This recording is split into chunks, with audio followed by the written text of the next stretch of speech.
नाही दिसत. स्टार्टिंग थांब सर, स्टार्टिंग होते.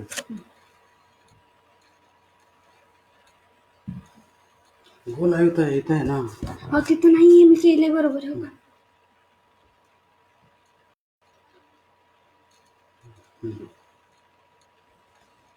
नमस्कार.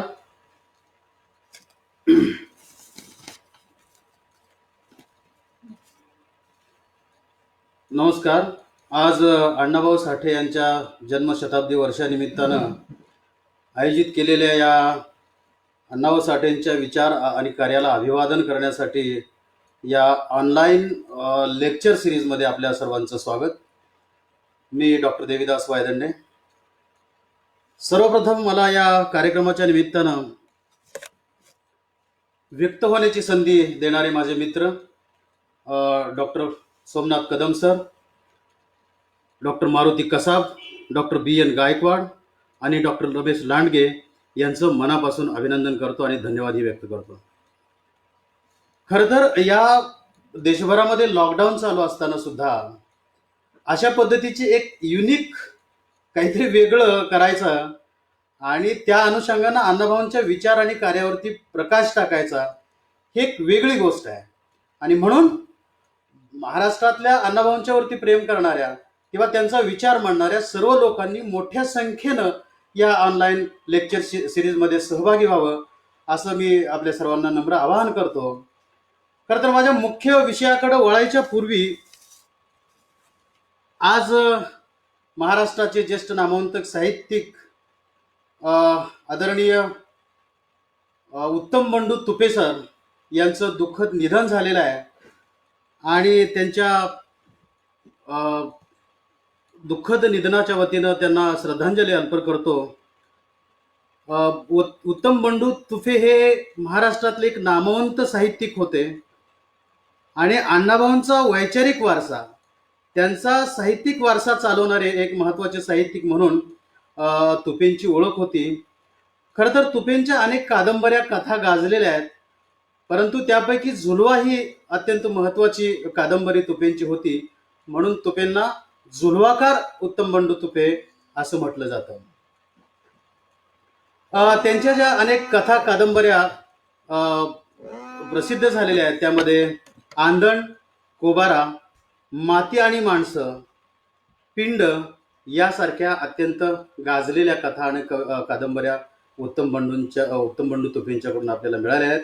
अशा अत्यंत नामवंत, अत्यंत सामान्य खडतर जीवन जगून अशा प्रकारचे एक साहित्य निर्मिती करणाऱ्या एका अवलिया कलावंताला, लेखकाला माझी शतशः श्रद्धांजली अर्पण करतो आणि मी माझ्या मुख्य विषयाला वळतो. खरं म्हणजे अण्णाभाऊंचं व्यक्तिमत्व हे वेगवेगळ्या अंगानं तयार झालेलं व्यक्तिमत्व आहे आणि म्हणून साहित्यिक अण्णाभाऊ, कलावंत अण्णाभाऊ, शाहीर अण्णाभाऊ, लेखक अण्णाभाऊ, अशा वेगवेगळ्या अनुषंगानं अण्णाभाऊंचं व्यक्तिमत्व आपल्याला तपासता येतं. आजपर्यंत अण्णाभाऊंच्या साहित्यिक योगदानावरती खूप चर्चा झाली, परंतु अण्णाभाऊंचं जे संयुक्त महाराष्ट्राच्या चळवळीतलं योगदान आहे त्याच्यावरती इतिहासकारांनी किंवा साहित्यकांनी फारशी चर्चा केल्याचं मला जाणवत नाही. अण्णाभाऊंचं जे मूल्यमापन आहे ते एक लोककलावंत म्हणून आणि त्यांच्या लोककलेचा, त्यांच्या शाहिरीचा, त्यांच्या लालबावटा कलापथकाच्या माध्यमातून ज्या ज्या गोष्टी संयुक्त महाराष्ट्र चळवळीच्या अनुषंगानं करणं शक्य आहे किंवा त्याचं मूल्यमापन करणं शक्य आहे, मला वाटतं अशा प्रकारचं मूल्यमापन आजपर्यंत फार काही झालं असं मला दिसत नाही. म्हणून एका वेगळ्या विषयावरती आज मी आपल्यासमोर माझं विवेचन व्यक्त करतोय. खरं म्हणजे गेल्या 2-4 दिवसामध्ये अनेक नामवंत व्यक्तींनी अण्णाभाऊंच्या विषयी आपले मनोगत व्यक्त केलेले आहेत आणि त्या मनोगतातून अण्णाभाऊंचं चरित्र आपल्याला समजलं आहे. खरं म्हणजे महाराष्ट्रातल्या सगळ्याच लोकांना अण्णाभाऊंचं चरित्र माहिती आहे, त्यामुळे त्या चरित्राच्या खोलात न जाता मी मुख्य विषयाकडे वळतो आहे. अण्णाभाऊ जसे साहित्यिक होते तसे ते लोककलावंत होते, एका राजकीय पक्षाचे कार्यकर्ते होते त्यांचा जसा संयुक्त महाराष्ट्र चळवळीमध्ये सहभाग होता तसा तो राष्ट्रीय चळवळीत सुद्धा होता. आणि म्हणून संयुक्त महाराष्ट्र चळवळ, राष्ट्रीय चळवळ यातलं जे त्यांचं योगदान आहे ते तपासणं किंवा त्याचं इव्हॅल्युएशन करणं मला वाटतं नवी पिढीला एक संधी आहे. आणि त्या संधीचा उपयोग करूनच मी आज तुमच्यासमोर अण्णाभाऊ आणि संयुक्त महाराष्ट्र चळवळीतलं त्यांचं कामाचं विश्लेषण करता येणं मला शक्य आहे, किंवा त्या अनुषंगाने मी आज तुमच्यासमोर माझं मनोगत व्यक्त करतोय.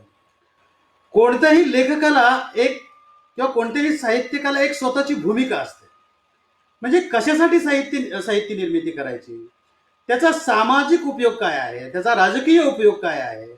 आणि म्हणून साहित्य निर्माण करताना प्रत्येकाला एक स्वतःची एक भूमिका असते. तशी अण्णाभाऊंना सुद्धा साहित्यिक म्हणून एक भूमिका होती. आणि म्हणून साहित्यिक म्हणून अण्णाभाऊ जेव्हा साहित्याचं विश्लेषण करतात स्वतःच्या, तेव्हा अण्णाभाऊ असं म्हणतात की साहित्याची निर्मिती करणं म्हणजे शब्दांना आकार देणं.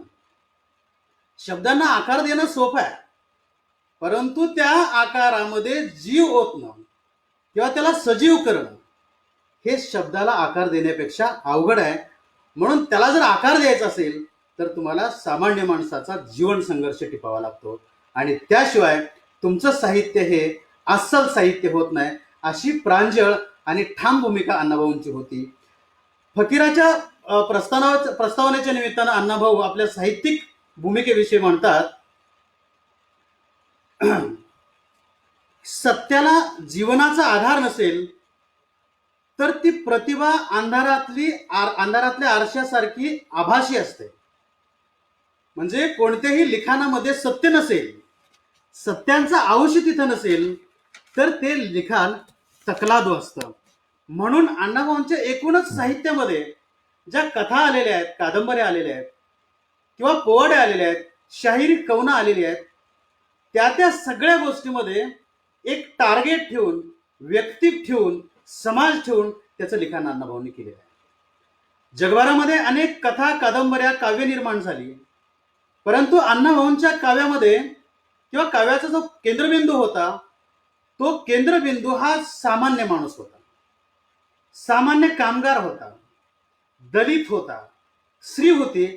आणि अशा सामान्य माणसाला आपल्या साहित्यातून रडणाऱ्या नाही तर लढणाऱ्या नायकाची निर्मिती अण्णाभाऊंनी केलेली आहे. म्हणून इतर साहित्यिकांपेक्षा अण्णाभाऊंचं साहित्य हे वेगळं आहे. अण्णाभाऊंनी पहिल्यांदा, मी साहित्याचं विश्लेषण करत नाही, माझा वेगळा मुद्दा आहे, परंतु आता कोणत्याही फॅकल्टीचं किंवा एखाद्या विषयाचं विश्लेषण असं सुटं करता येत नाही. म्हणून अण्णाभाऊंची वैचारिक भूमिका तपासायची असेल, त्यांची सार्वजनिक भूमिका तपासायची असेल, त्यांची राजकीय भूमिका तपासायची असेल तर आपल्याला आंतरविद्याशाखीय प्रणालीचा अभ्यास करावा लागतो. म्हणून अण्णाभाऊंच्या कार्याची दखल घेताना त्यांच्या साहित्याची दखल घ्यावी लागते, त्यांच्या राजकारणाची दखल घ्यावी लागते, त्यांच्या समाजकारणाची दखल घ्यावी लागते आणि त्यांच्या सांस्कृतिक चळवळीची सुद्धा दखल घ्यावी लागते. म्हणून माझ्या प्रस्तावनेत अण्णाभाऊंच्या साहित्याबद्दल त्यांची भूमिका विशद करणं हे मी क्रमप्राप्त समजतो. साहित्यिक भूमिका निर्माण करताना, साहित्यिक भूमिका घेताना अण्णाभाऊंनी पहिल्यांदा या साहित्य वर्तुळामध्ये पहिल्यांदा स्त्रीला नायिका केलं. अण्णाभाऊंनी पहिल्यांदा चोराला सुद्धा साहित्यात आणलं. अण्णाभाऊंनी वेशेला साहित्यात आणलं. इतकंच काय, पण अण्णाभाऊंनी सामान्यातल्या सामान्य माणसातल्या भटक्या युवकांच्या वरती सुद्धा माकडीचा माळ नावाची कादंबरी लिहून या भटक्यांचं दुःख, त्यांचा संघर्ष, त्यांच्या व्यथा, त्यांच्या वेदना समाजाच्या विषयावर टांगल्याचं आपल्याला दिसून येतं. म्हणून अण्णाभाऊंचं आणि इतर साहित्यिकांच्या पेक्षा अण्णाभाऊंचं साहित्य हे वेगळं आहे. म्हणून अण्णाभाऊंच्या साहित्याची दखल संयुक्त महाराष्ट्र चळवळ म्हणा किंवा राष्ट्रीय चळवळमध्ये गेल्याचं आपल्याला दिसून येतं. खरं नाही, अण्णांची जडणघडण जी आहे ती जडणघडण आता या चर्चेतनं सगळ्यांना माहिती झालेली आहे. परंतु अण्णाभाऊंच्या प्रेरणा काय होत्या, अण्णाभाऊ चळवळीत कसे काय आले आणि त्याचा गोषवारा घेणं मी उचित मानतो.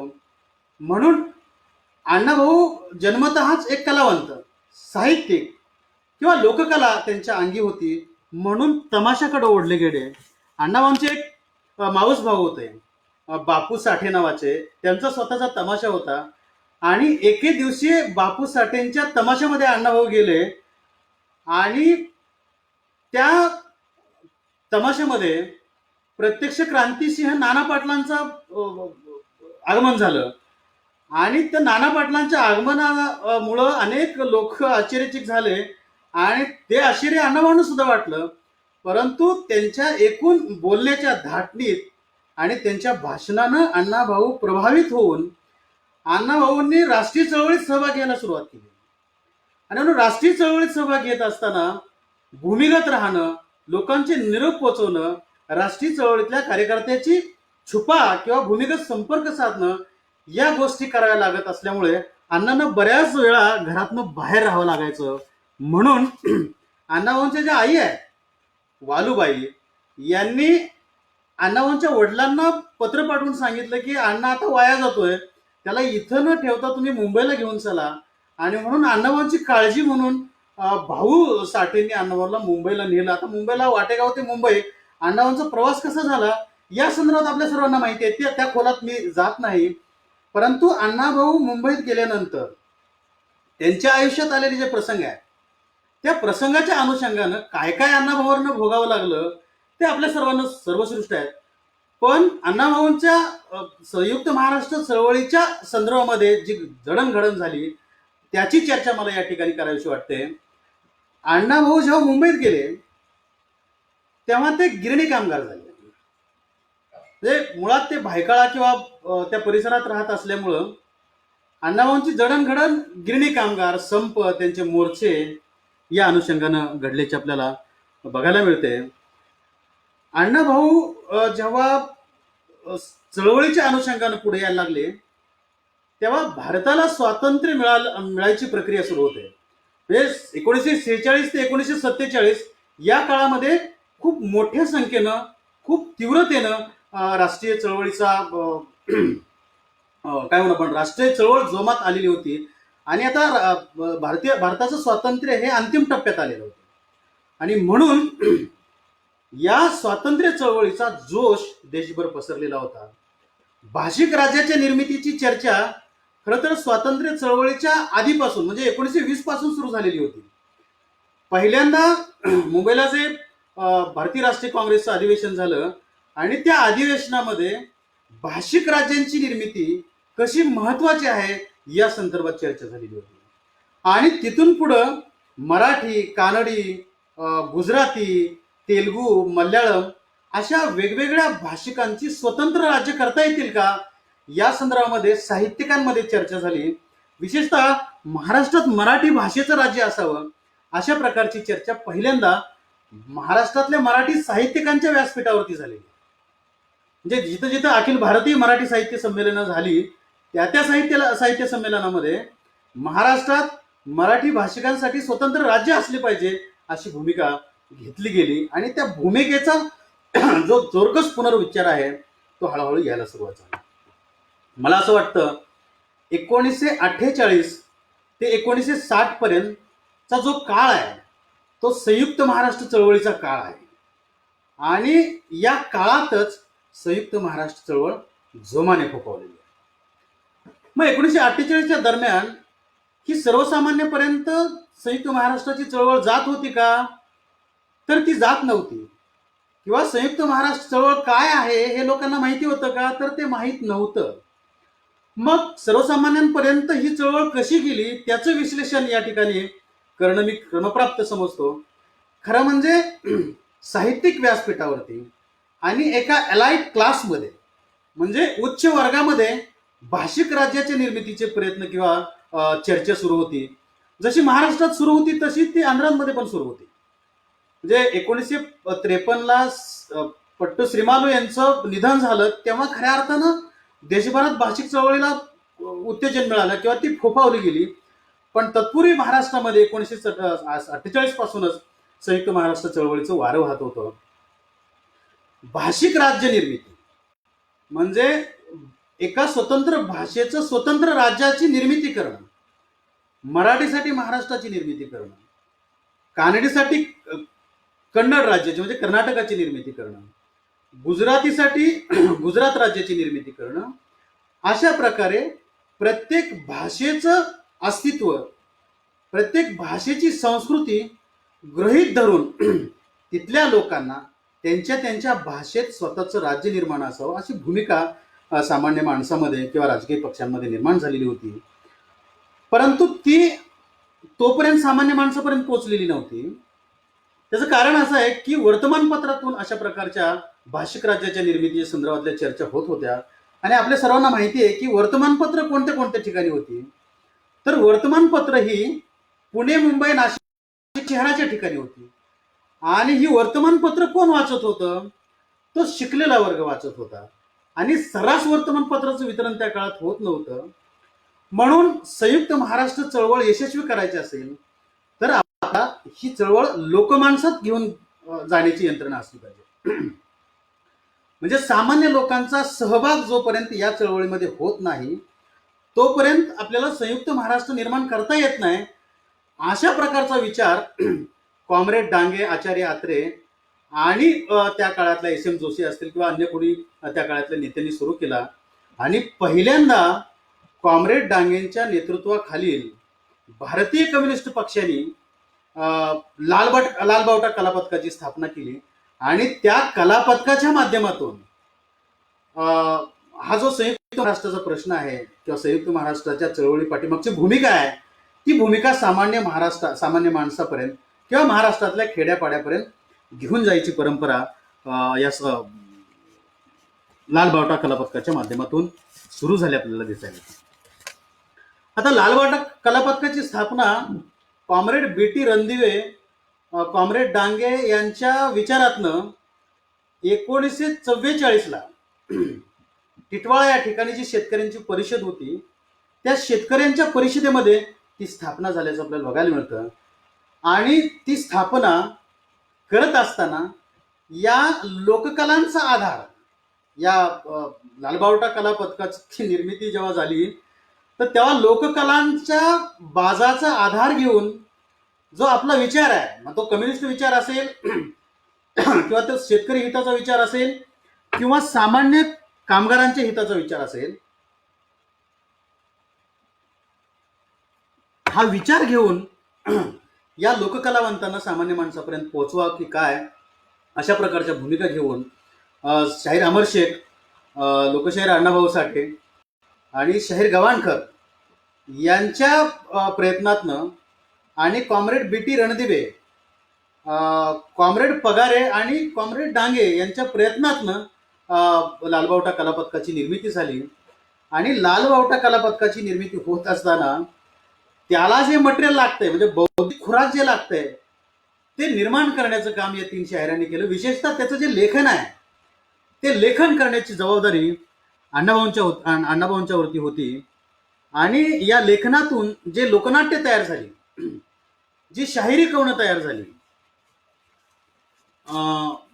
जे पोवाडे तयार झाले, या सर्व साहित्याचा, सर्व लोककलांचा, पारंपरिक साहित्याचा, शाहिरांचा, शाहिरी कवनांचा उपयोग समाजामध्ये जाऊन त्यांची जागृती करणं आणि त्यांचा सहभाग या लोकचळवळीमध्ये निर्माण करणं हा मुख्य उद्देश आपल्याला या संयुक्त महाराष्ट्र चळवळीच्या अनुषंगानं लालबावटा कलापथकाच्या निर्मितीच्या पाठीमागे दिसतं.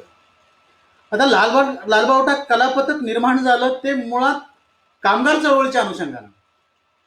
म्हणजे कामगार चळवळ ही भारतीय कम्युनिस्ट पक्षाशी निगडीत होती किंवा त्याच्या नेतृत्वाखाली ती काम करत होती. आणि भारतीय कम्युनिस्ट पक्ष आणि महाराष्ट्रातली कामगार चळवळ ही डांगेंच्या नेतृत्वाखाली होती. आणि म्हणून संयुक्त महाराष्ट्राचा प्रश्न मोठा करायचा असेल तर कामगारांचा सहभाग सुद्धा त्यामध्ये असणं अपेक्षित आहे. आणि म्हणून मुंबईतला कामगार हा संयुक्त महाराष्ट्र चळवळीचा कणा होता. आणि या कामगाराच्या चळवळीमध्ये जी ऊर्जा असायला पाहिजे ती ऊर्जा वैचारिक ऊर्जा पुरवण्याचं काम अण्णाभाऊंनी त्या काळात केलेलं होतं. गिरणी कामगार हा एक महत्वाची भूमिका बजावणारा संयुक्त महाराष्ट्र चळवळीमध्ये किंवा समकालीन जो पक्ष आहे कम्युनिस्ट पक्ष त्याच्या वाढीच्या अनुषंगानं त्यांचं संघटन खूप मोलाचं संघटन होतं. आणि अशा संघटनेच्या बरोबर किंवा त्यांना जो आशीर्वाद होता, त्याचं जे नेतृत्व होतं ते अत्यंत सकस आणि चांगलं नेतृत्व कॉम्रेड डांगेंनी दिलेलं होतं. हा काळ तसा खूप धामधुमीचा काळ होता. हे अण्णाभाऊ राजकीय पक्षात जोडले जाण्यापूर्वीचा जो काळ होता, त्या काळाचं विश्लेषण करताना मला असं वाटतंय की स्वातंत्र्य चळवळ संपलेली होती, स्वातंत्र्य मिळालेलं होतं, पण भारतीय राष्ट्रीय काँग्रेस, तिचे नेते महात्मा गांधी, जवाहरलाल नेहरू, सरदार वल्लभभाई पटेल, डॉक्टर बाबासाहेब आंबेडकर यांची वेगळी भूमिका, समाजकारणाची वेगळी भूमिका घेऊन बाबासाहेब आणि कॉम्रेड डांगे अशा वेगवेगळ्या, जनसंघ असेल, अशा वेगवेगळ्या पक्षाचे नेते मंडळी एकत्र येऊन आपली भूमिका मुंबईमध्ये पटवून देण्याचा प्रयत्न करत होते. म्हणजे त्यांच्या राजकारणाचं केंद्रच मुंबई होतं. आणि अशा केंद्रातनं या लोकांचं वैचारिक मंथन करण्याची जबाबदारी त्या त्या नेत्यांच्यावरती होती. आणि अण्णाभाऊ हे डांग्यांच्या संपर्कात आले म्हणून कामगार चळवळी दिले. त्यांना असं वाटायला लागलं की ही दीनदलितांची, कामगारांची, शोषितांची चळवळ आहे, म्हणून ही चळवळ मला जवळची वाटते. म्हणून अण्णाभाऊ कामगार चळवळीमध्ये सामील झाले. आणि या कामगार चळवळीमध्ये जेव्हा संप, मोर्चे, आंदोलनं होत होती, तेव्हा त्यांना वैचारिक खुराक द्यायचं काम अण्णाभाऊ करत होते. पहिल्यांदा अण्णाभाऊंनी स्टॅलिन गार्डचा पोवाडा लिहिला आणि या स्टॅलिन गार्डच्या पोवाड्याच्या माध्यमातून जगातल्या कामगारांच्या व्यथा, वेदना, त्यांचे संघर्ष वेशीवर टांगण्याचं काम केलं. आणि मुळात अण्णाभाऊ मार्क्सवादी होते, कम्युनिस्ट होते, समाजवादी होते. त्यामुळे रशियाबद्दल त्यांना एक विशेष प्रेम होतं. स्टॅलिन गार्डच्या पोवाड्याच्या माध्यमातून आपल्याला ते बघायला मिळतं. अण्णाभाऊंनी कामगाराची चळवळ मजबूत झाल्याशिवाय तिचा वापर लाखोंच्या संख्येनं संयुक्त महाराष्ट्र चळवळ करता येणार नाही, म्हणून त्यांना ऊर्जा देणं, त्यांना ताकद देणं, यासाठी काही कवनांची निर्मिती केली होती, काही गीतांची निर्मिती केली होती. त्यातलं मला असं वाटतं की एकजुटीचा नेता झाला कामगाराचा यार, बदला रे ही दुनिया सारी, दुमदुम दिल ललकार, ही ऊर्जा करणारं गीत अण्णाभाऊंनी त्या काळामध्ये लिहिलेलं होतं आणि सगळ्या कामगारांमध्ये ते लोकप्रिय होतं.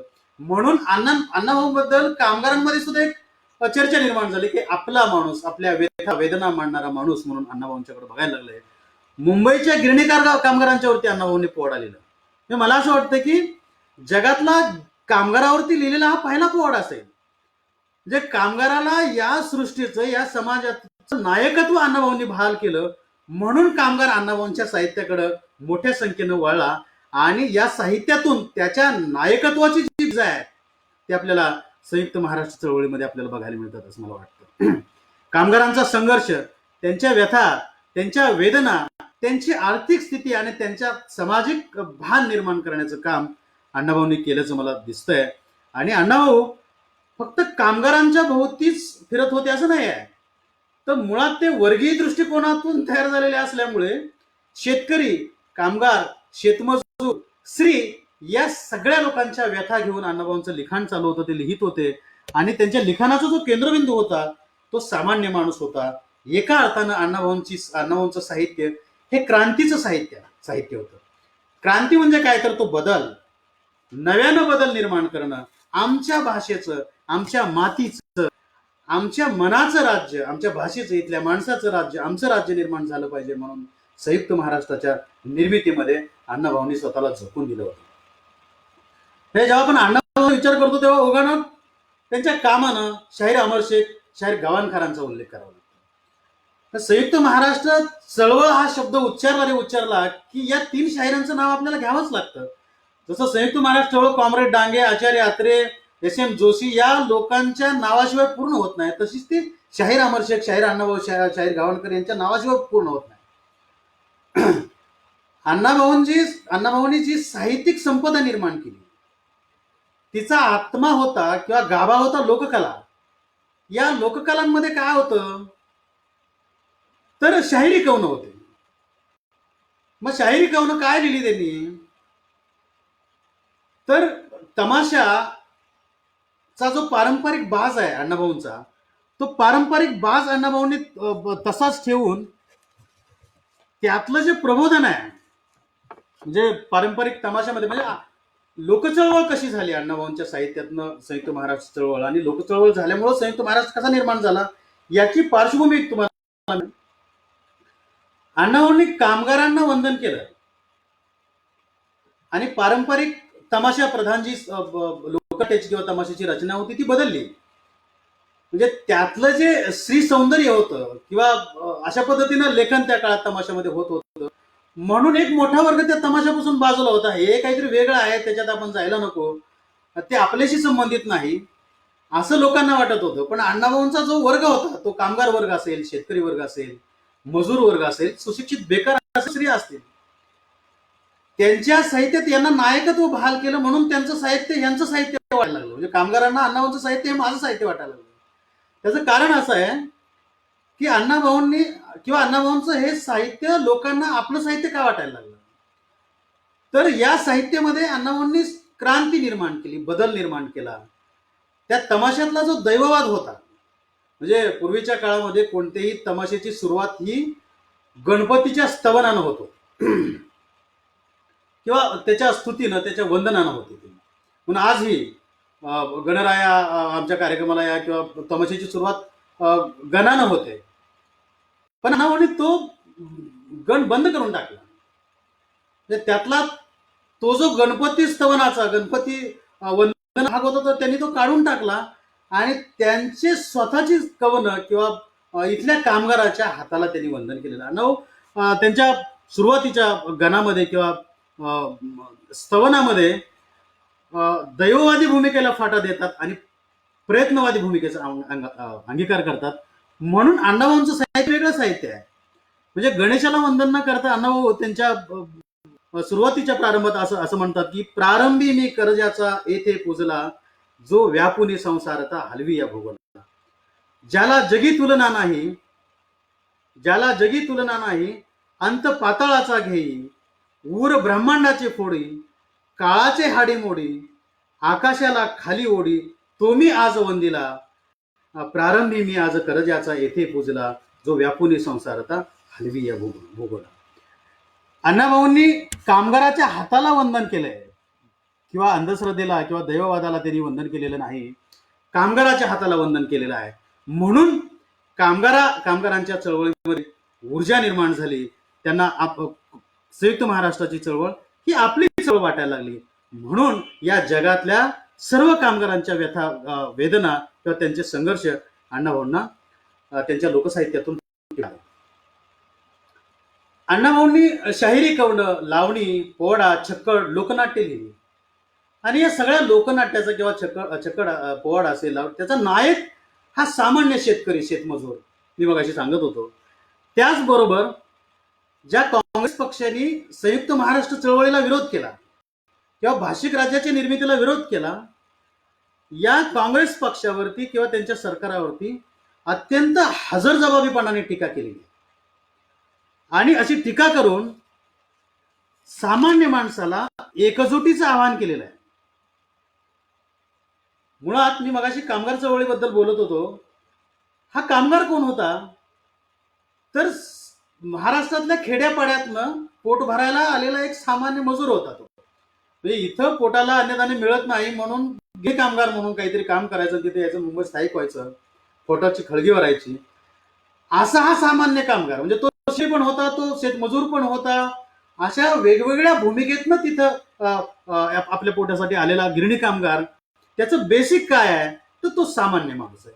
आणि या सामान्य माणसाला ऊर्जित करण्याचं, त्याला लढ्याला सामर्थ्य देण्याचं काम अण्णाभाऊंनी केलेलं आहे. ना अण्णाभाऊ त्याचं वर्णन करताना असं म्हणतात की लाल झेंडा घेऊन हाती करायला इथे क्रांती, मजुराची पिढी नवी पाऊल टाकती, अण्णाभाऊ साठे म्हणे बदलून हे दुबळे जिने, होणारे ते विजयी रण करती. म्हणजे लढ्याला सामर्थ्य निर्माण करायचं, लढ्याला सज्जता निर्माण करायची, कामगारामध्ये एकजुटी निर्माण करायची, हे काम अण्णाभाऊंनी केलेलं असं मला वाटतं. अण्णाभाऊंची जी साहित्यिक क्रांती आहे, म्हणजे मी मगाशी म्हणालो की पार्वती गणाची स्तुती किंवा शंकराची स्तुती करायची, हे बदललं आणि अण्णाभाऊंनी या मायभूमीची स्तुती करायला सुरुवात केली. म्हणजे गणाबद्दल आणला. अण्णाभाऊ त्यांच्या पारंपरिक गाण्याला फाटा देऊन नव्या गाण्यामध्ये काय म्हणतायत, मायभू चरणा छत्रपती शिवचरणा स्मरोणी मी गातो खाऊन.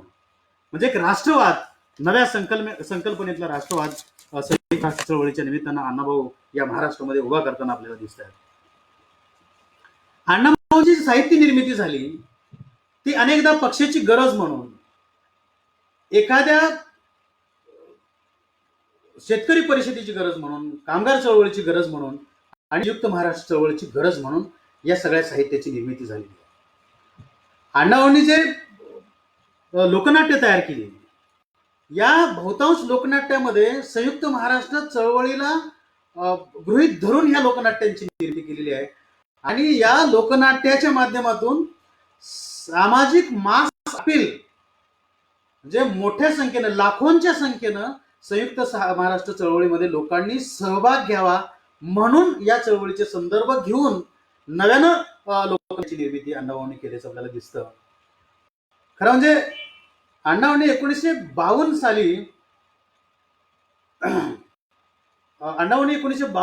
साली जी लोकनाट्य लिहिली त्यामध्ये सगळ्यात महत्वाचं लोकनाट्य होतं माझी मुंबई अर्थात मुंबई कोणाची. आपल्या सर्वांना माहिती आहे, म्हणजे संयुक्त महाराष्ट्र चळवळीच्या पार्श्वभूमीवर केंद्र सरकारनं मुंबई महाराष्ट्रापासून तोडण्याचा घाट घातलेला होता. आणि म्हणून गुजरात भांडवलदारांना असं वाटत होतं की मुंबई आमची आहे, कारण मुंबईमध्ये सर्वाधिक पैसा आम्ही गुंतवलेला आहे. पण मुंबई ही मराठी भाषिकांची आहे, महाराष्ट्राची आहे, ती महाराष्ट्रातच राहिली पाहिजे. म्हणजे आचार्य यात्रा असं म्हणतात की मुंबईशिवाय महाराष्ट्र म्हणजे शिराशिवाय आहे. आणि लोकांच्या अस्मितेचा प्रश्न मुंबई झालेला होता. आणि मुंबई महाराष्ट्रापासून विलग करणं म्हणजे महाराष्ट्राच्या धडापासून शिर विलग करणं असं आहे. म्हणून या प्रश्नाला एका नव्या अंगाने अण्णाभाऊंनी वाचा फोडली. आणि म्हणून अण्णाभाऊंनी माझी मुंबई अर्थात मुंबई कोणाची हे वगनाट्य आहे किंवा लोकनाट्य लिहिल्याचं आपल्याला दिसून येतं. या वगनामध्ये 2 संवाद किंवा 2 पात्र अण्णाभाऊंनी, म्हणजे पात्र खूप आहेत, त्यातली जी महत्वाची 2 पात्र आहेत ते आहे मुनिमजी. हा मुनिमजी गुजराती भांडवलदारांचं प्रतिनिधित्व करणारा, आणि दुसरा जो आहे कामगार विष्णू, हा इथल्या मराठी भाषक, कामगार, शेतकरी आणि महाराष्ट्रातल्या मायभूमीचं, सर्वसामान्य माणसाचं प्रतिनिधित्व करणार आहे. या दोघांचे जे संवाद आहेत ते संवाद मुंबई महाराष्ट्राचे आहे का गुजरातचे आहे या अनुषंगाने आहे. म्हणून अण्णाभाऊंची वैचारिक परिपक्वता जी आहे किंवा अण्णाभाऊंची जी भूमिका आहे संयुक्त महाराष्ट्र चळवळीच्या मागची, ती किती प्रबल होती या माझी मुंबई अर्थात मुंबई कोणाची या लोकनाट्याच्या अनुषंगाने आपल्याला बघायला मिळते. खरं म्हणजे लोकनाट्यावरती मोरारजी देसाईंनी बंदी घातली. मला वाटतं 15 जानेवारी 1952 त्याची रीतसर नोंदणी करून परवानगी घेतलेली असताना सुद्धा संयुक्त महाराष्ट्र परिषदेच्या व्यासपीठावर माझी मुंबई अर्थात मुंबई कोणाची हे लोकनाट्याचं सादरीकरण झालं. आणि सरकारवरती कडक ताशेरे ओढले जात आहेत किंवा सरकारच्या भूमिकेच्या विरोधात अण्णाभाऊ भूमिका घेत आणि त्याचा उपयोग सामाजिक विद्वेष निर्माण होईल असं गृहीत धरून सरकारनं माझी मुंबई अर्थात मुंबई कोणाची या लोकनाट्यावरती बंदी घातल्याचं आपल्याला दिसून येतं. विशेषतः या लोकनाट्याच्या अनुषंगानं मोरारजी भाई देसाईंच्या वरती काही ताशेरे अण्णाभाऊंनी ओढलेले आहेत. त्याच काळामध्ये सखा पाटील नावाचे एक गृहस्थ महाराष्ट्राच्या राजकारणात होते, त्यांचं बेसिक गुजरात आहे.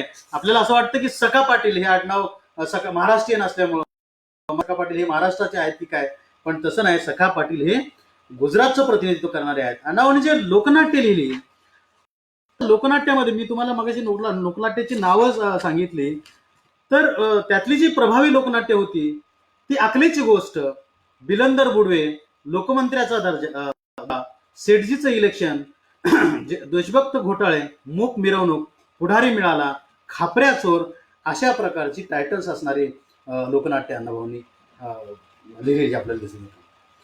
आता लोकमंत्र्याचा दौरा नावाचं जे लोकनाट्य अण्णाभाऊंचं आहे, संयुक्त महाराष्ट्राच्या व्यासपीठावरती गावागावामध्ये, खेड्यापाड्यामध्ये हे याचं सादरीकरण झालं. आणि लोकनाट्य बघायला लोक गाड्याच्या गाड्या झोपून येत होते, कारण अण्णाभाऊंनी त्या काळातल्या काँग्रेस सरकार आणि मंत्र्याची इथल्या सिस्टीमकडे, सामान्य माणसाकडे बघण्याची भूमिका काय होती या संदर्भात हे लोकनाट्य अण्णाभाऊंनी लिहिलेलं आहे. काँग्रेस पक्ष किती संधी साधू आहे, किंवा भाषिक राज्याच्या निर्मितीमध्ये किती गळचेपी भूमिका काँग्रेस पक्ष घेतोय, किती दुटप्पीपणाची भूमिका काँग्रेस पक्ष घेतोय आणि इथला दिखाऊपणा, महागाई, उपासमार सगळ्या गोष्टींकडे दुर्लक्ष करून एक भांडवलशाही प्रवृत्तीला कसं सपोर्ट काँग्रेस सरकार करतो, त्या काळातले मंत्री करतायत, या संदर्भात अण्णाभाऊंनी या लोकमंत्र्याचा दौरा नावाच्या मध्ये चिंतन. आता पुढारी मेळा नावाचं एक महत्वाचं लोकनाट्य अण्णाभाऊंनी लिहिलं. कारण जे या पुढारी मेळाला, या लोकनाट्याला एक पार्श्वभूमी आहे. जसं त्या काळामध्ये लालबावटा कलापथक होतं, तसं महाराष्ट्रात इतर सुद्धा काही कलापथक अस्तित्वात होती. ती कलापथक कोणती होती? तर आपल्या माहितीसाठी सांगतो, काँग्रेसचं सुद्धा स्वतःच्या विचाराचा प्रसार करण्यासाठी एक कलापथक होतं. या राष्ट्रसेवा दलाचं कलापथक होतं, किंवा त्या काळात जे पक्ष होते, समाजवादी पक्षाचं कलापथक होतं. या सगळ्या वैचारिक विचारधारा मांडणाऱ्या आणि त्याचा प्रचार करण्यासाठी आपापली कलापथकं निर्माण केलेली होती. याचा बेस हा लोकसाहित्याचा बेस धरून लोकांमध्ये या विचाराचा, पक्षाचा प्रचार करणं, पर्यायानं संयुक्त महाराष्ट्र चळवळीचा प्रचार करणं, ही भूमिका घेऊन ही काय म्हणू आपण त्याला, लोकनाट्यांची निर्मिती केलेली होती. कलापथकांची निर्मिती केलेली होती. पाहिजे असं एक लोकनाट्य पु ल देशपांडेंनी, म्हणजे काय म्हणू आपण त्याला, की पुढारी पाहिजे असं एक लोकनाट्य पु ल देशपांडेंनी लिहिलेलं होतं. आणि ते वसंत बापटांच्या बरोबर कलापथकामध्ये काम करत होते. कारण जे पुढारी पाहिजे हे सुद्धा लोकनाट्य खूप गाजलेलं होतं. अर्थात पु ल देशपांडेंनी लिहिलेलं असल्यामुळं ते गाजलेलं होतं. त्याचा सुद्धा वैचारिक भाग हा अत्यंत प्रगल्भ असा होता. आता त्या काळामध्ये सुद्धा काही भूमिका घेऊन ही लोककलावंत जरी वेगवेगळ्या कलापथकात काम करत असले तरी सुद्धा आपसात संघर्ष, वैचारिक संघर्ष त्यांच्या मनामध्ये किंवा त्यांच्या वैचारिक लेखनामध्ये होता. पुलंनी लिहिलेल्या पुढारी पाहिजे या लोकनाट्याला काय म्हणू, पर्याय म्हणून किंवा त्याच्या विरोधात पुढारी मिळाला नावाचं लोकनाट्य अण्णाभाऊंनी लिहिलं. आणि हे लोकनाट्य इतकं गाजलं. अर्थात या लोकनाट्याचा जो बेस, त्याचा जो पाया होता, तो महाराष्ट्रातलं राजकारण होता. तर महाराष्ट्रातल्या राजकारणामध्ये सत्तू नावाचा एक नायक, सत्तू नावाचं एक पात्र अण्णाभाऊंनी पुढारी मिळाला या लोकनाट्याचा नायक आहे.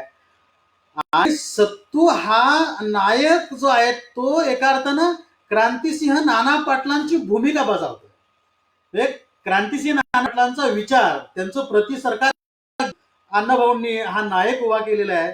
त्यामुळे इथल्या सातारा, सांगली, कोल्हापूर, सोलापूर, पुणे परिसरातल्या लोकांना किंवा उर्वरित महाराष्ट्रातल्या लोकांना सुद्धा त्या सत्तूच्या रूपानं आपण क्रांतिसिंह नाना पाटलांनाच पाहतोय की काय, असं वाटलं. इतकी प्रचंड यामध्ये व्हिडिओ काय झाला,